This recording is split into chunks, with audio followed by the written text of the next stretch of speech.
हर रोज एक नई कहानी देखने के लिए चैनल को सब्सक्राइब करें और बेल आइकन दबाना ना भूलें।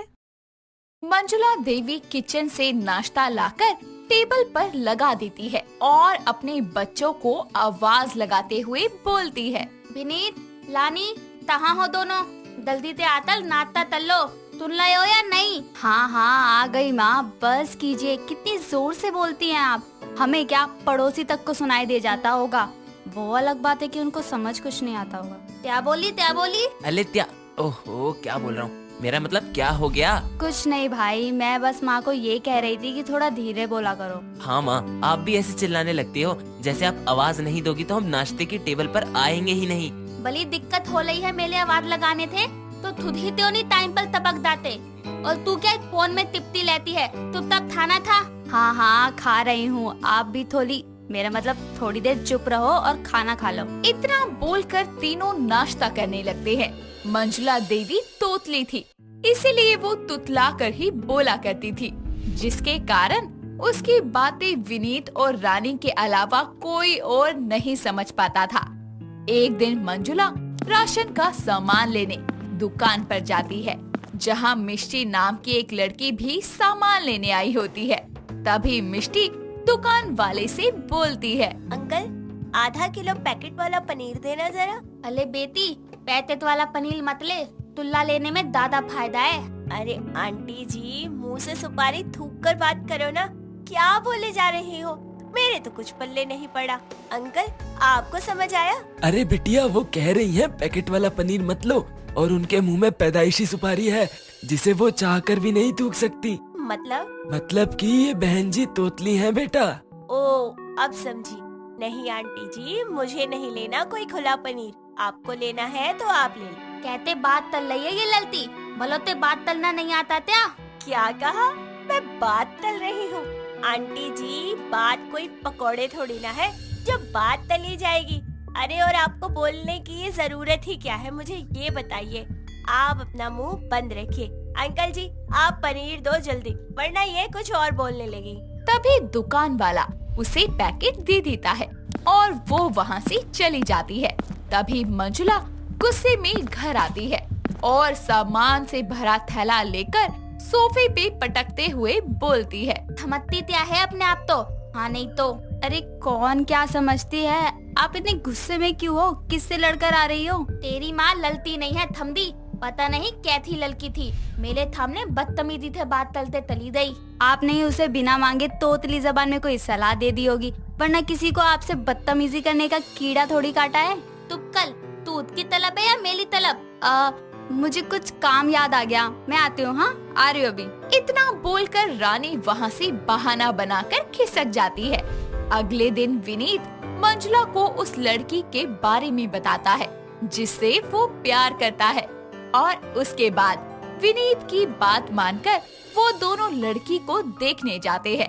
लड़की की माँ उनका स्वागत अच्छे से करती है। तभी मंजुला बोलती है, अले बहन दी, बातें बातें तो बाद में तल लें दे, पहले मेरी होने वाली बहू तो बुला दो। हाँ हाँ बहन जी, बस अभी लेकर आती हूँ मैं उसे। इतना कहकर वो कमरे में जाकर लड़की को लेकर आती है।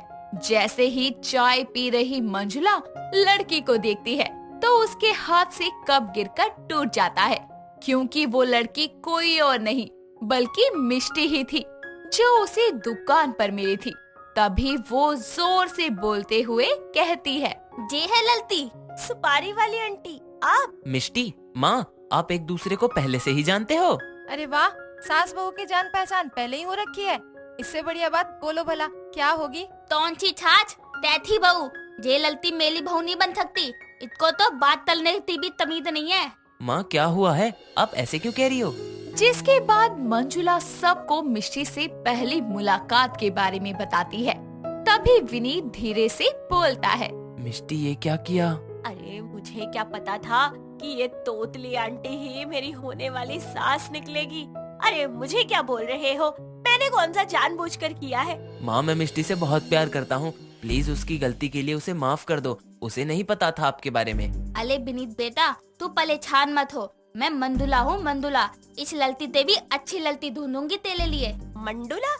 किसका मंडुला? तू चुप कर जा नासपीटी। यहाँ हम इन्हें मनाने की कोशिश कर रहे हैं और तुझे अभी भी मजाक सूझ रहा है, बेअकल। तीनों मिलकर मंजुला को मनाते हैं और मिष्टी भी उससे माफी मांगती है, जिसके बाद मंजुला उनकी शादी के लिए मान जाती है और कुछ ही समय बाद दोनों शादी के बंधन में बंध जाते हैं और अपनी शादीशुदा जिंदगी की शुरुआत करते हैं। एक सुबह मंजुला मिष्टी को आवाज लगाकर बोलती है, मिट्टी बहू, ओ मिट्टी बहू, सुन तो जला। सासू माँ, मेरा नाम मिष्टी है, ना कि मिट्टी। आप थोड़ा ठीक से बोलने की कोशिश करो, ज्यादा मुश्किल नहीं है। अले वही तो बोला, मिट्टी। अरे सासू माँ, मिट्टी नहीं, मिष्टी, मिष्टी। मीतती, मिट्टी। भी उसका फोन बजता है और वो फोन उठाकर बोलती है, हेलो, मैं मिट्टी बोल रही हूँ। हाय राम, क्या कर रही हूँ? जी मैं मिष्टी बोल रही हूँ। क्या लोन ले लूँ? जी नहीं, रॉन्ग नंबर रख दीजिए। हाँ सासू माँ, आप बताइए क्या काम था? अले वो मैं तय लई थी, छत ते तपले उतारला, तू दयों दे। सासू माँ क्या बोल रही हो? थोड़ा समझा कर कहो ना। अले मैं तय लई हूँ, तपले तूत दे हैं, उतारला तत पे ते। तबले ठुक गए हैं छत पर? सासू माँ, तबले ठुकते नहीं हैं, तबले बजते हैं। तभी मंजुला परेशान होकर अपनी साड़ी का पल्लू हाथ में दिखाते हुए बोलती है, अली बहू तपले उतारला, तपले। कपड़े? अरे सासू माँ, ऐसा कहिए ना। तो ऑल कैछे कह लई थी। हाय लाम, ये बहू तो तितना बुलवाती है मेले छे। जैसे तैसे उसकी बात समझकर मिष्टी छत पर से कपड़े उतारने चली जाती है। ऐसे ही समय बीतता है और मिष्टी मंजुला की बातों को बार बार कहने पर भी समझ नहीं पाती थी। एक दिन मंजुला की आवाज सुनकर मिष्टी पेन पेपर लेकर आती है। तभी मंजुला बोलती है, बहू लछोई में मैंने लाजमा। सासू माँ प्लीज, आप मत बोलिए। आपको जो भी काम है, जो भी कहना है ना, आप पेन लीजिए और पेपर पर लिख दीजिए, क्योंकि आप बोलेंगे कुछ, मैं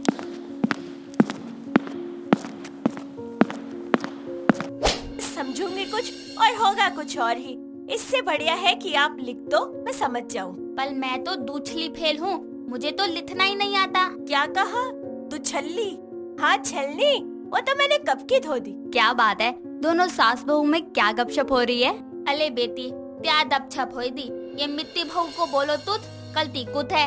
वो रानी, मैंने सोचा कि इनकी बातें मुझे समझ नहीं आती, तो ये मुझे लिखकर बता देंगी, ऐसे काम आसान हो जाएगा ना। पर भाभी, माँ पढ़ना लिखना नहीं जानती, इसलिए आपको माँ की बातें समझनी ही होंगी। लो, अब मेरी तोतली सास अनपढ़ भी निकली। हे भगवान, उठा ही ले मुझे तो, मुझको नहीं, मेरी तोतली सास को उठा ले। उस दिन रात को मिष्टी गुस्से में कमरे में आती है। तभी विनीत उससे बोलता है, जरा वो लैपटॉप पकड़ा देना मिष्टी, वहाँ टेबल पर पड़ा है। मैं कोई तुम्हारी नोतलानी लदली होता तो तून लो। अरे तुम्हें क्या हो गया, ऐसे बात क्यों कर रही हो? देख ले हो ना, मेरा मतलब देख रहे हो ना, तुम्हारी तोतली माँ के साथ रह रहकर मेरी भी जुबान तुतलाने लगी है। विनीत देखो, मैं कह देती हूँ कि इससे पहले मैं पूरी तरह तोतली बन जाऊँ, हम इस घर को छोड़कर कहीं अलग रहने लगते हैं। ओफो, इतनी छोटी सी बात के लिए तुम माँ से अलग रहने को कह रही हो? सोच समझ कर तो बात किया करो। हाँ, क्यों नहीं, तुम्हारा थोड़ी ना नाम बिगाड़ती है, नाम तो मेरा बिगाड़ती है। मिष्टी को मिट्टी मिट्टी कहकर बुलाती है, और अब मैं उन्हें मंजुला नहीं बल्कि मंडोला कहकर बुलाऊं तो कैसा लगेगा? तुमसे तो बात करना ही बेकार है, मुझे नींद आ रही है, मैं चला सोने। इतना कहकर वो सो जाता है। ये सारी बातें उसके कमरे से गुजर रही मंजुला भी सुन लेती है। अगले दिन नाश्ते के समय वो विनीत से बोलती है, बेटा मिट्टी बहुत थई तय लई है, मेले थात लेते लेते वो भी तोतली बन थकती है। तू बहु तो लेतल तला दा, मैं अकेले ले लूंगी। देख लिया? अरे मेरा मतलब देख लिया, ये होती है माँ, तुम्हारी खुशी के लिए अकेले रहने तक को तैयार है, और तुम ऐसी माँ को छोड़कर जाने की बात कह रही थी। मुझे माफ कर दो, मुझे माफ कर दो तातू माँ, मेरा मतलब मुझे माफ कर दीजिए सासू माँ। आप मुझे मिट्टी खट्टी कुछ भी कहकर बुला लीजिए, लेकिन मैं आपको छोड़कर नहीं जाऊंगी, मैं आपके साथ ही रहूंगी और आपकी बातों को समझने की पूरी कोशिश करूंगी। इतना कहकर वो मंजुला के गले लग जाती है और धीरे धीरे विनीत और रानी की तरह ही मिष्टी भी अब अपनी तोतली सास की बातें समझने लगती है। दोस्तों अगर आपको ये कहानी पसंद आई तो इसे लाइक करें, शेयर करें और कमेंट करके बताएं कि कहानी में आपको सबसे अच्छा क्या लगा।